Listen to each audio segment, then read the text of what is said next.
Oops. Recording. Guys, thank you so much for watching it. Tommy on 10. We got a great show today with Miss Cheryl Chumley on Tuesday, March 25th, 2025 at 2 or 3 p.m. Eastern Time. Your book and the link to it is in the description. God Given or Bust, which really is, I would say, kind of the question of today right now is the derivation of rights. It's in theory, as somebody who grew up going to private Catholic school and then went through my edgy atheist phase and found my way back to Christ, is in theory, you could argue like, no, we don't need the concept of God to be good people. Sure, fair enough. In the same way, we don't need to lock our doors, right? But I lock my door and I have a gun. I think most people in my apartment complex are good. I'd rather not find out in a scenario not of my choosing. So, but in my humble 34-year-old opinion, I kind of don't believe that that holds up anymore. We're seeing, I mean, how quickly did we slide to take your toddlers, take the boys, put them on estrogen, take them to a strip club and call it stunning and brave? It's very quickly. I'd say in under 10 years, we saw like, yeah, no, that argument doesn't hold up. But Ms. Chumley, could you please introduce yourself? Sure. First off, thanks for having me. It's great to be with you. Currently, I'm online opinion editor and host of Bold and Blunt podcast at the Washington Times, and I have several books written. The most recent nonfiction one, as you said, God Given or Bust, Defeating Marxism and Saving America with Biblical Truths. And I like how you introduced that because you come to this awakening with eyes opened, right? Basically, taking a look at the landscape in America and seeing that what's been working in the last few years isn't really working for us, and that's exactly why I wrote God Given or Bust, because at this time in history, we are really facing the choice in America: do we either have God given individual liberties and rights? Or do we have government granted? Because you can't have both. The two are constantly at war with each other. And it's time to recognize the fact that in America, we have to be involved in the politics and the culture.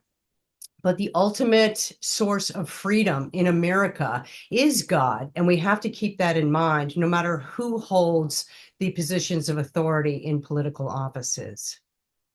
Yeah, it's yeah, the most simple, I guess, boiling down would be God given or state given. And when it's state given, it always just it'd be hilarious if it wasn't so pure evil, but it just kind of always results in genocide, no matter what country, no matter what continent.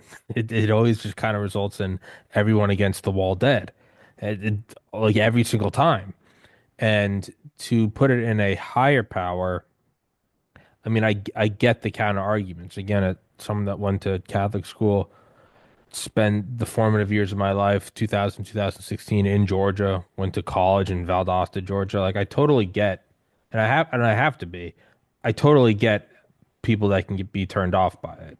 Be, it's not appealing when you're walking to class and somebody's screaming at you saying you're gonna burn in hell for wearing flip-flops. I do get that.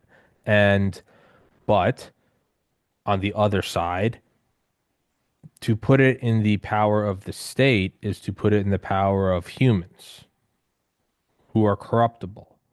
And I just, it is in front of us. It is working in front of, again, it's the idea of a perfect product. And then you put it out there and you're like, yeah, man, it hasn't made any sales. It's like, well, McDonald's sucks.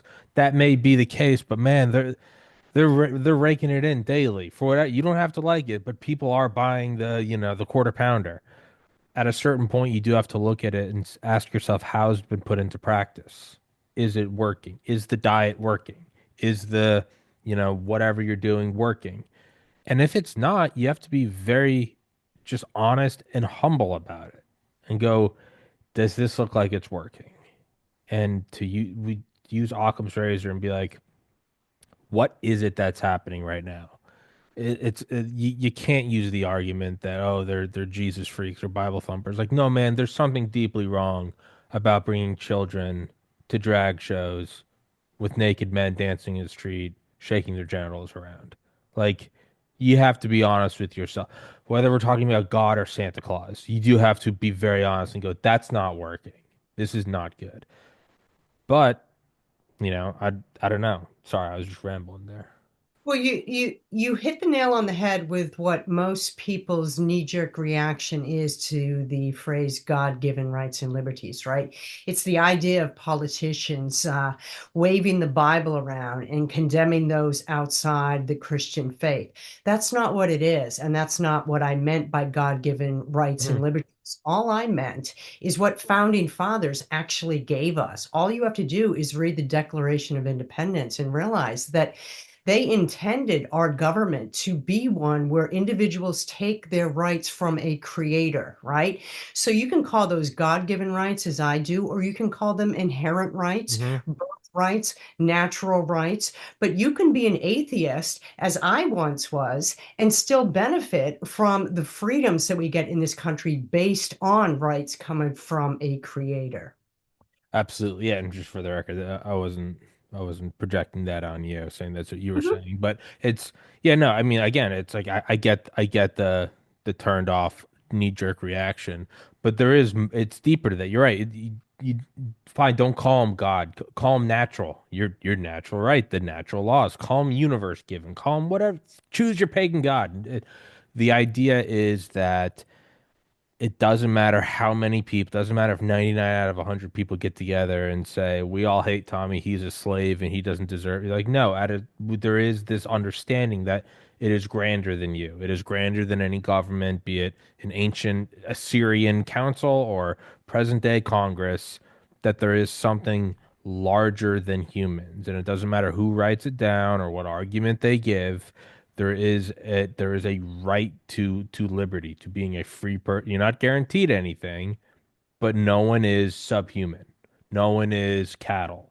No one is a lesser than that is not granted the same rights as you and I. And I think you have to have that, and to say it is bigger than any of this, because once you defer it up to a level of humans, I don't know who said it, but there's some quote is eventually your human heroes, you'll see their clay feet, right? Eventually you see the flaws in your mom and dad. Even if they're minor, oh, they're not the end all be all. You eventually get older and you look. I remember when my English teacher in high school turned 30 and I was like, man, she's so old. I'm 34 and I'm like, oh, wow. Yeah, no, you didn't have all the answers. You were just as scared as everyday life as the rest of us. To defer it to something grander than humans, I think makes its potential grander than humans. If we defer it to people, that kind of puts a glass ceiling on it. It can only be as good as this person. Well, there's a principle in the Bible that states that the heart is deceptively wicked. And basically, it just means that humans will do things in their own minds and hearts that are good, but are actually evil. And you can see that. Just go back under the coronavirus years, right? When everybody was trying to force people to obey certain government narrated, government mandated behaviors, and those who didn't want to do the government narratives, the government mandates, were called dangers to society. So we had like Americans just telling people, wear a face mask, get this shot, get this second shot, get this third shot, and so forth. Stay home and don't go about your business. Don't go to school, work, travel, church, even. And that was all done out of so called good. And if you look at America, though, we're based on a concept of individualism where we all individually decide our own pursuits of life, liberty, and happiness. And with that comes the awareness and the self-determination to choose your own medical treatments. And so COVID just completely flipped that. And one of the undercurrent themes of it was that people were trying to do good for others. And so if you don't take your morals and virtues from a higher source, from God, then what happens is they become subjected to whatever's going on in the political climate. Yeah, no, that's a perfect example because you did have demons from hell in COVID. People that knew what they were doing and they were making a ton of money off it. They're gonna burn in the center circle of hell. That they're done for. There are people that legitimately thought they were doing the right thing, and I have to feel for that because in the same way, you can't, it really helps when it's somebody that you know and love. It really helps when it's a cousin or an old high school friend and you're like, I know that dude. I was at that dude's wedding. Yeah, I knew that dude when we both had braces. I remember when we first both got drunk. I remember in college and all this stuff.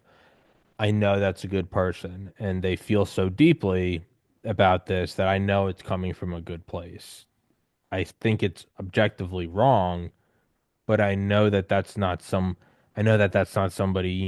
rubbing their hands and going, "Oh, I'm making money on Pfizer stock." That's a good person doing what they think is the right thing, right? I mean, it's like helicopter parents. I doubt helicopter parents are trying to ruin their kids' lives. Some probably are, but most of them are, they just don't want any bad to come to them.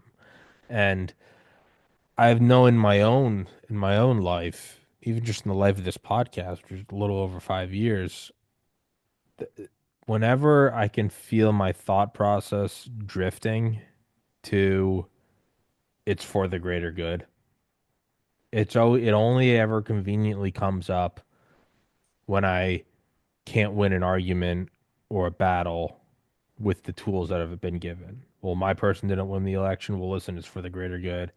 They need to just throw out the last president and put Trump. Like whenever I find myself going to that, I always, because it's appealing. It's you can just abandon rationality. You go, we're losing the basketball game. Whatever. I'm just gonna take the ball and go home. It appeals. It's a quick, screw it, I win. I've never I've never had that thought and at some point in the future not look back at it and go, that would have ended in the worst possible thing. Like it's a flat, it pulls you in. It's for the greater, the road to hell is paved with good intentions. No, it's for the right thing, man. We just need the National Guard to go kick down every door and give everyone the vaccine. You look back at it and you're like, that would have killed so many people. And I don't think it's a mirage. It's an evil mirage. Yeah, and it is a temptation, especially when you have one side of the political aisle that is bringing this nation down a path of tyranny and dictatorial governance, and then the other side of the political aisle that is still trying at least to uphold some of the individual freedoms that the Constitution still supposedly guarantees us. And you see these course corrections that go on in government. We had Barack Obama, who was the pen and cell phone president, right? He didn't need Hmm. Congress. He just issued executive order after executive order.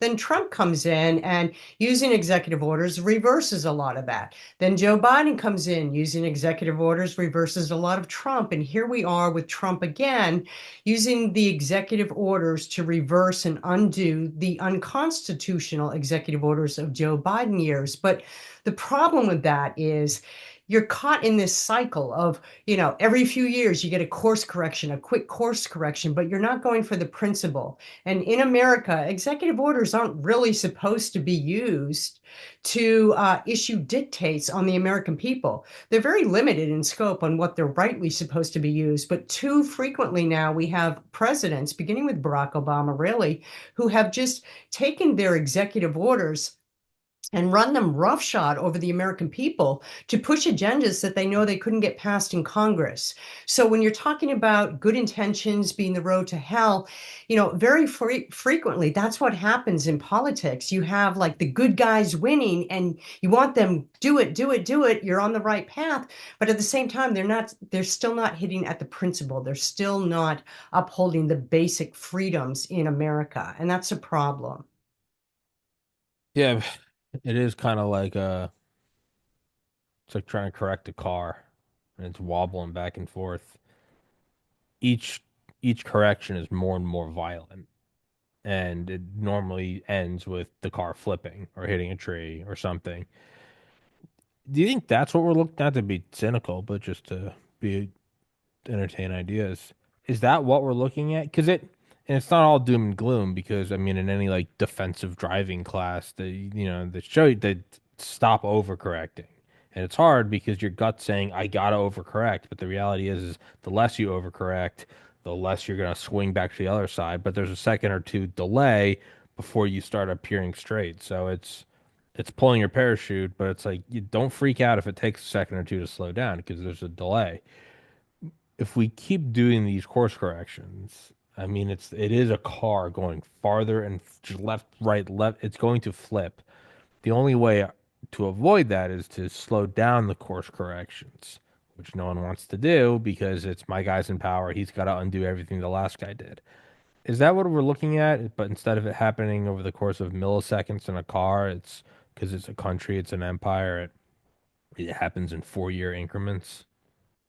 I think that's a good analogy, but I would also put a little bit more optimistic spin on it because what we're actually looking at for the solution there is for citizens in America to recapture that notion of God-given individual liberties and rights. Because when you have an individual who knows that they don't need government for this, and government doesn't rightly have an authority to enter into this particular area of life, you have citizens who are bold and they know their rights come from above. And so politicians are afraid to rock that boat, right?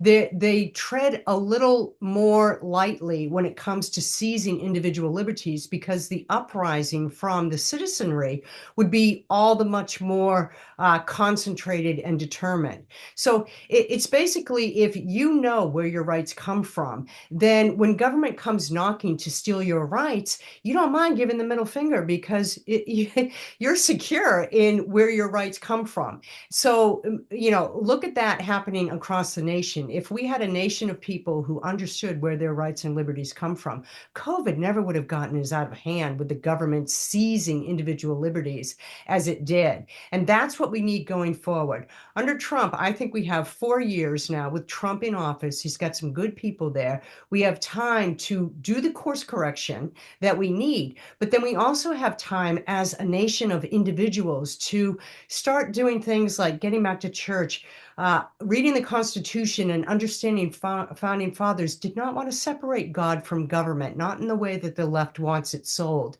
and start insisting on their politicians, no matter what political party they are from, to recognize the limited scope of the Constitution and stop infringing on individual liberties. You think it can go that way? I mean, I'm optimistic, and I do think it can. I do because, you look back through great moments in history and it doesn't start with 51%, right? It's not, you don't need a majority to change a nation, to change people's hearts and minds. It can start with just a few select individuals just being bold and determined on that message. And, once people start hearing messages that resonate, they themselves get emboldened by it because they're at home and they're thinking, that's what I think too. And they start realizing they're not alone. So that's how change sweeps through a nation. It just starts with one. I also think that something like COVID, sure, it doesn't happen if people would have, a respect and I don't know, a reverence for not only the Constitution, but for the power in God. The only way to really jumpstart that again is is probably something like COVID, which it's a risky gambit, it's the only way to really beef up security is like if there's a fail to break it. Like you don't, it's you got to have a missile shot at Air Force One before they're like, yeah, we should probably put some, anti-IR flares in it or something. You, I do think you need, which is a sucky thing about the human condition, but I suppose if it's not right in front of us, most of us don't care. But you need that Sputnik moment in order to, I don't know, jumpstart an immune response. Do you think you need something like COVID or you need something like the last 4 years for it? Because otherwise, everything we're saying is like, it's a good discussion, but it kind of would die. It's like, all right, well, that was a good lunch, and then it kind of dies. Versus when it's in your face, when it's like the FBI going to home and school meetings, when it's in your face, you kind of have to address it. And I do think that we wouldn't be seeing the change that we're seeing right now if we hadn't seen it go so far south in the last 4 years. I have to agree with you on that. Particularly, the example that comes to mind is parents and the education system, because for so many years the education system has just been filling students' mind with socialist rot and mostly unaware to parents. And then COVID locked everybody down, and suddenly parents saw what their kids were being taught in school, and not just the far leftist agenda, not just socialist type, anti-capitalist, anti-founding fathers agendas, but the transgender, the LGBTQ agenda, and it really outraged parents around the nation, and they banded together first in small groups, but it just swept across the nation, and now we have schools being put on notice everywhere. And more than that, we have actual conservatives and Christians and people with just limited government ideals running for school boards to boot out the socialists and communists who really had sat on those boards for a very long time. So yes, I get your logic. And I do think that sometimes, until you face the fire, until you're actually tested, then really things just sort of drift along as they are. And I think that's why we saw Donald Trump. Basically, in his first term, why there were so many people outraged with him, because he was the great disruptor, right? He showed many things that had been quietly under the surface taking place for so long, and he came in and disrupted it. So I get your point, and I do agree with that certain in your face type of need. What can he then, not that you have the, it's the zillion-dollar question, but what can he then do to s- stop the oncoming tide of Marxism that really went into high gear the last 4 years, but also not become the very thing we're just talking about that's a negative, ruling with the executive order. How do you thread that needle? Right. Well, I've taken some optimism from Donald Trump in many of his speeches where he talks specifically about our nation is great because of God, and we have God-given individual liberties. And, he keeps talking about that notion, which is different from what a lot of Democrat politicians have been saying in recent times. So, really, narrative is very important, because when you start putting ideas out there in the public and they start discussing them or mulling them over, and then they dig a little deeper and they realize, hey, that's the foundation of America: God-given individual liberties and rights. That's American exceptionalism. I think people start to embrace those as norms, and then once they do that, they start to insist on their political classes adhering to those norms. And I think Donald Trump's doing a great thing with fighting on so many fronts. The border is huge. The LGBTQ agenda is huge. Foreign policy is huge, pushing back the globalists that really had steamrolled into America in the last few years. And in the meanwhile, he's just putting the narrative out there about individual rights and freedoms in America. So he's on the right path for that. This is more of like an abstract, not again, not that you have the answer. Not that it's really related to what we're talking about, but one thing I've been trying to struggle with lately is like you know, as an adult, I do understand now, the importance of in the eyes of God, if we can peer into God's head, of free will, well, how come we're not all just in the Garden of Eden? Well, because then there's really nothing to that. You're a marionette. There's no it's not a surprise if I bake myself a cake, put it in the kitchen, walk outside, and then walk back. What's the point? You can have the cake if you want, but that's not the value. The value is in human relationships and things that transcend money and material. So I do understand the importance of free will in if a God beyond time, but if there was time, it'd be eternal. Yeah, you can run the Earth simulation 100 trillion times with marionettes that sing his praise. Like there's no whatever. It's boring. It's a movie you've seen. The power of free will is, you know, one, that's an actual novel experience. It's a life worth living. If you don't have free will, you're not really living. You're just in a roller coaster experiencing. But if you have free will, you can interact and interface with this world, and it makes loving God and it makes acts of love and acts of empathy and selflessness have actual value. It's when you go and donate to a charity, that's different than when it's taken out of your bank by the IRS and you're threatened with jail time or armed agents. There's a little more oomph to it when, you're like, I'm going to bring some ramen noodle to the homeless shelter. It means something. So I understand, if I can, I understand why God gives us free will. Okay. And then I understand, well, the opposite, if God exists and his angels exist, well, then Satan and demons exist, pure evil, evil for evil's sake, not just for making money, but people that really do want to corrupt innocence. Okay, got it. Demonic possession or evil influence is a thing.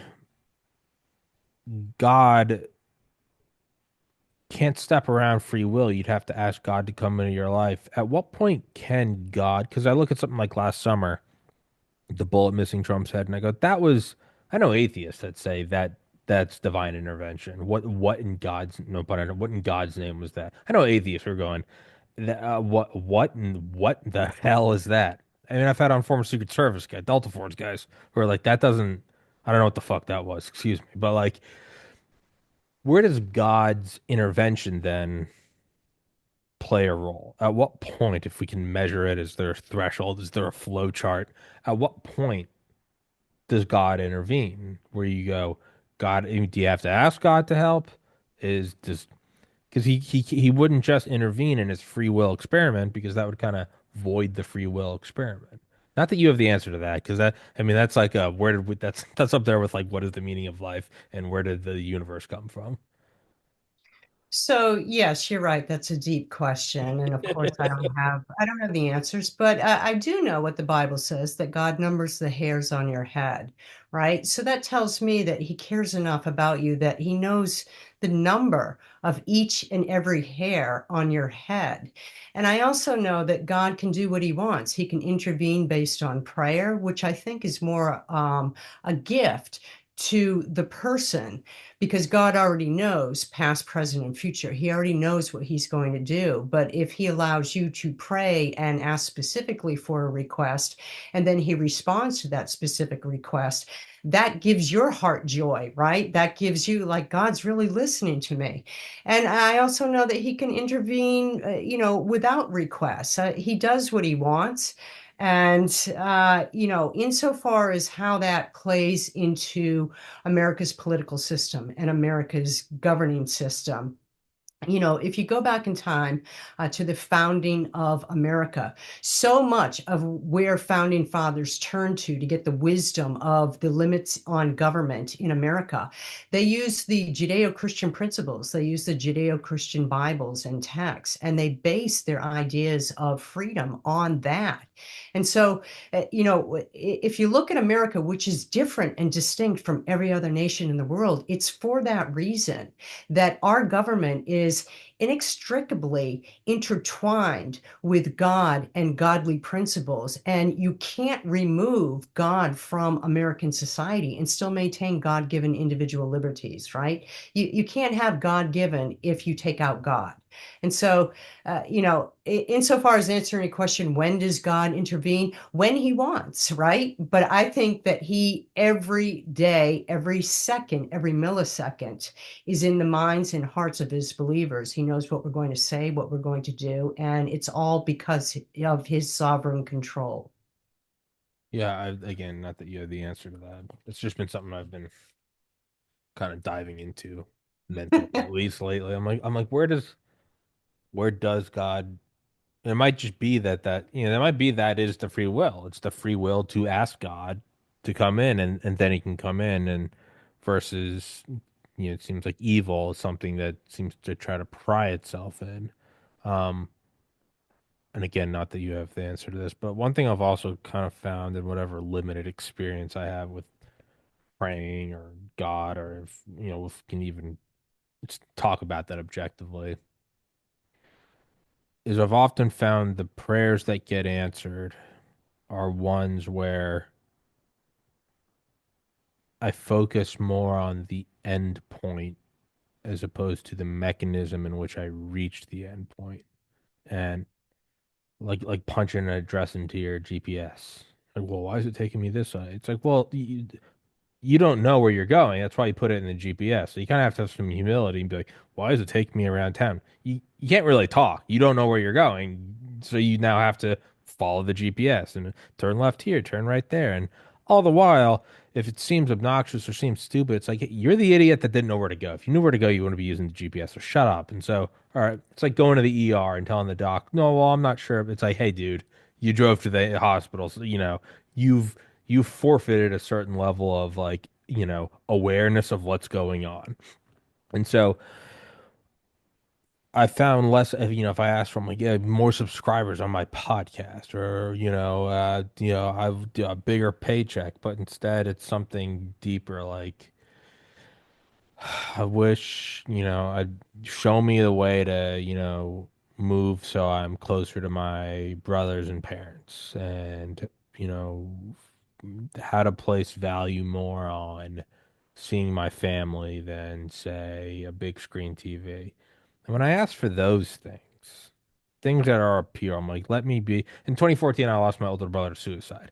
So if I'm like, show me a way to help prevent others from taking their lives, it's less of a magic wand, and instead it's like, oh, here's a podcast with a platform, and you can grow it, and then you can get in touch with people that do, suicide prevention, or vets that run. I've had on vets that run military vets, places to go for other vets where it's because I'm not a veteran. I would imagine it's hard to take advice from someone who hasn't seen combat. When I look at that, or if I go, yeah, I want to see my family more. How do I be a better brother, a better son? Then it will kind of like the GPS taking me in a new direction. The show will grow a certain percentage. My income will go up a certain percentage. And next thing you know, I'm like, hey, I can afford to actually move back up to New England. When I look at those more abstract and pure endpoints. Not that I want a Ferrari or I want this, but instead, how do I do this? Or show me the way to do this. Then the ground comes up to meet me and it forms a bridge where there was none.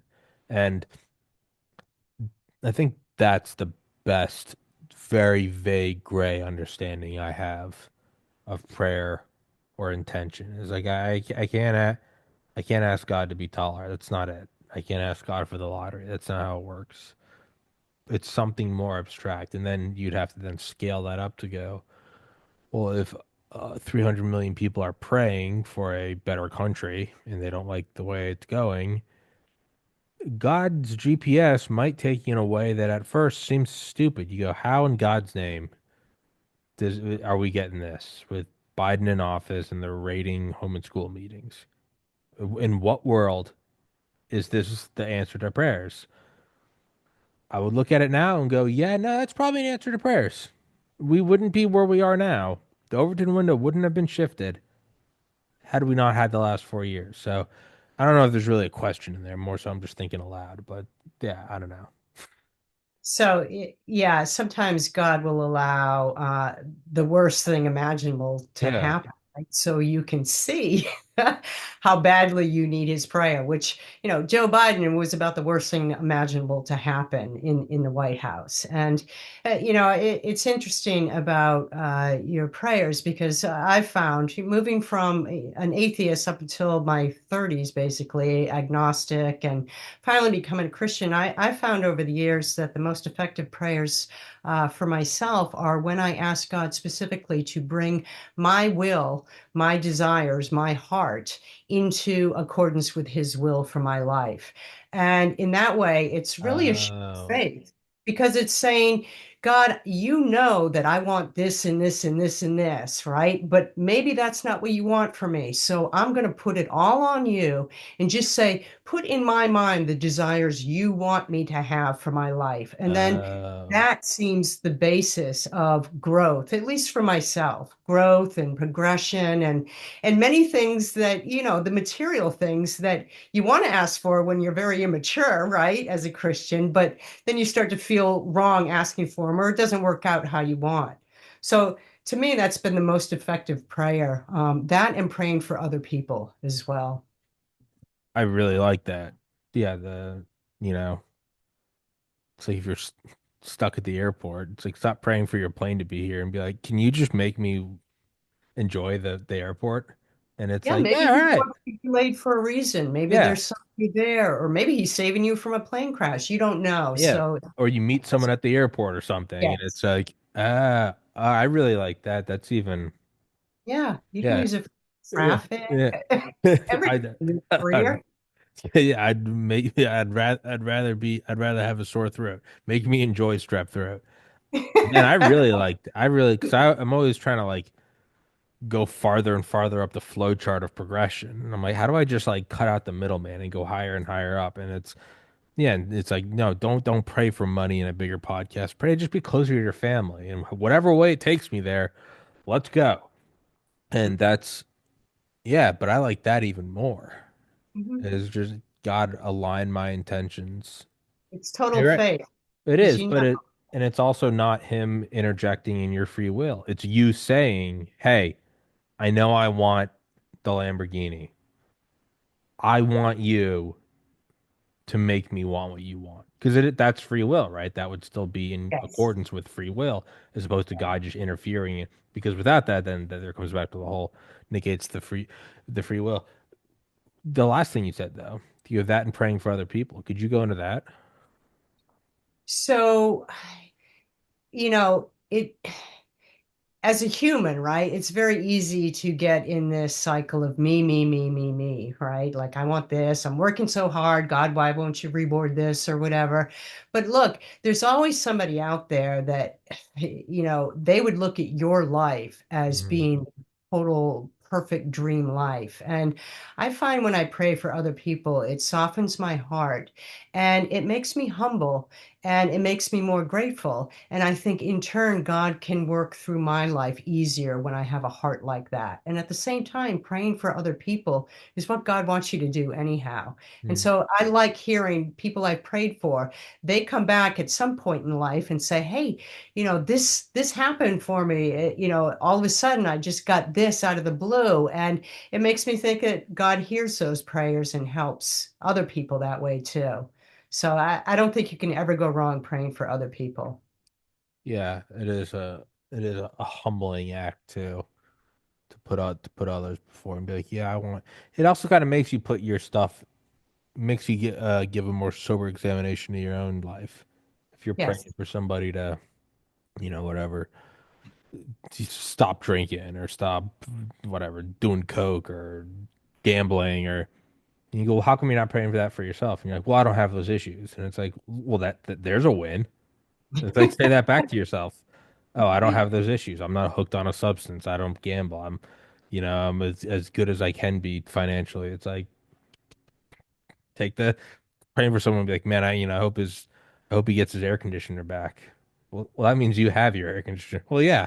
Well, that's pretty cool. Like that's sometimes I do that where if I'm just having like a meh day, I'll be like, it's cool. Like my internet works. Is there anything more rage inducing than when the Wi-Fi keeps disconnecting and you're like, you just want to throw your phone through the window? You're like, well, what have I done to deserve this? And sometimes I'm just like, hey, like my internet's working. My refrigerator works. The hot water works. My sink isn't clogged. Those are all you're kind of like, yeah, hey, that's something. Like, do you ever have strep throat? And like, I remember when I was young, I got my tonsils up, but my strep throat used to be so bad. I remember in like sixth grade, I would start thinking about like from like God or Jesus in like Gethsemane. I'd be like, my God, why have you forsaken me? Like I would be like laying down on like my bed, like my throat's swollen. I'd be like, God, why have you forsaken? And I look back at it and I'm like, you're a fucking piece of work. But like, there is something to that. When praying for others, it's normally by the human things to pray for yourself. So if you're praying for someone else for an issue, that probably means that yours is going pretty well. right, right. I like It that. takes you outside yourself and it makes you grateful for what you Yeah. have. So, Yeah. And that isn't kind of injection of gratefulness is and I gotta let you run, so we'll wrap it up. But another one is I think about it's just some meme. I don't even remember where it's from, or if it's a quote or whatever, but it's like, oh, I made it like, oh, foolish me. I caught myself rushing through the life that I had once prayed for. And I do that a lot. I mean, when I started this show, is I was living with my parents, working at a liquor store for minimum wage. Whenever I find myself just working, doing, I'm like, can I just take a moment and pause? Like, the podcast pays for my apartment. Like, I'm healthy. I have, you know, a Rolodex of people. I have fun with it. I'm like, I find myself rushing through what I once just, I mean, I once prayed so hard just to be able to quit the liquor store job, regardless of anything else. And everything is so great now, and I find myself still just zipping through it onto the next thing. So, yeah, I almost foolish me. I almost rushed through what I once prayed for. So I think that's Right. a good one too. Um, but Mr. Chumley, we'll wrap this up. Thank you so much for thank you for as always, thank you for surviving an episode with me where I just ramble on like an idiot for an hour. So I It appreciate was that. nice chatting with you. Thank you Yes, for your ma'am. thoughts. You as well. Thank you You so have a much for coming on here. Guys, please go in the description. Please go find the link to our book. I will email this to you. And I'd love to have you back on sometime. sure. Love Yes, to. ma'am. Thank you so much. Guys, thank you.